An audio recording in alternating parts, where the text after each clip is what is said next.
had so many great theater teachers. I'm here today because of the educators that got to me, that touched my life. My high school drama teacher, Ruth Strand, she changed my life. She was really devoted to supporting my desire to be in the theater and to be part of this business. The theater educator who most inspired me was Lori Sales. Her ability to work with young people and her creativity just has inspired me as a human and as an artist. My high school drama teacher, Ann Krill, had a huge impact on me. I went to community college in San Diego, a place called Mesa College. I had two phenomenal teachers, Milton Woodruff and Art Noel. Andreas Nomikos at the University of North Carolina, Lester Polikoff, who operated a school in New York City, the Studio Informa stage design back in the 70s and 80s. I grew up in San Diego and I worked at a place called Junior Theater, and I worked there, but I studied at a place. And there was an acting teacher, DJ Sullivan, who really just taught us so much, and we felt like so safe with her, and none of us knew how to act. We were there really to go to dance class and to, sing and stuff, so it was great. He was my, after I left art school, I met Harvey when I was in college and started to work for him as his assistant. I got the best art teacher. The educator I had was a teacher by the name of Diane Elroy. She taught in Chelsea, Michigan, and she saw something in me in the 6th grade. She went to my parents in this small town and said, "Watch this one. There's something going on." Had I not had that experience, I'm not sure I would have chased it in college and certainly wouldn't have come to New York. It's because of her. The theater educator who most inspired me was Miss Faree. She gave me such encouragement as an actor, such encouragement as a singer. And I still remember her. Like, she allowed me to sing the national anthem in front of the class one day. And she always pushed me. She pushed my art, and I will never forget her. Chuck Jones, who was a voice teacher where I went to school, he had a way of empowering the students when they felt the most wobbly in your theater training and as a young person. Miss Wiley, who was my 6th grade English teacher, she also did the drama for our school, so she also put up the school plays. I just remember when we were reading Hamlet in her class, Hamlet felt like something that was happening like around the corner. Like we were like, why is he treating Ophelia this way? And like we were just so invested in it. She got us English students to use drama to be able to understand literature. The theater educator that inspired me most was Mike Shepard. He founded the theater company called Knee High, and they're based out of Cornwall, England. I learned a lot about ensemble training and ensemble storytelling, and that cultivates a sense of generosity.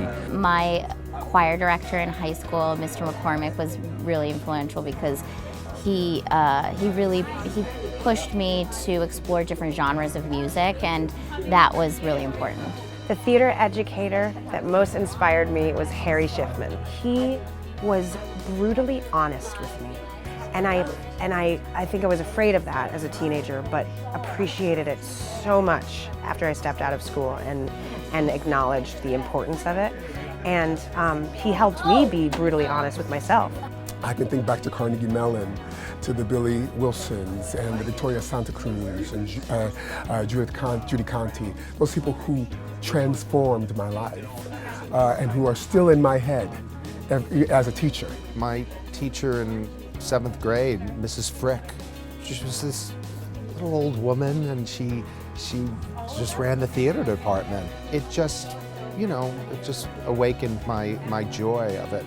My most impactful theater educators were my parents, William and Mary Long. Honestly, that would be my dad and my auntie. I think my parents did that for me before I ever went to school.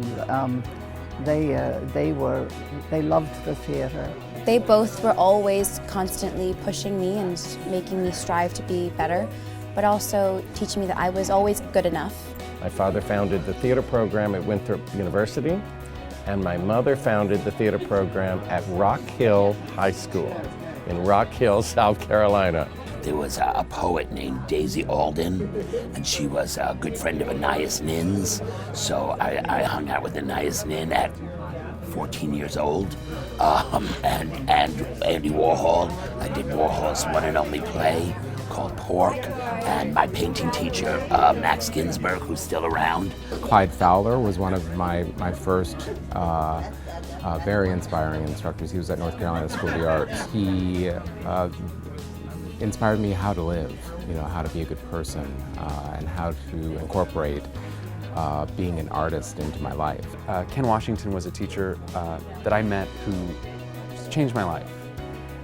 He's the first person to tell me that I was an actor and that if I didn't pursue it, it would be a mistake. He touched so many young actors' lives.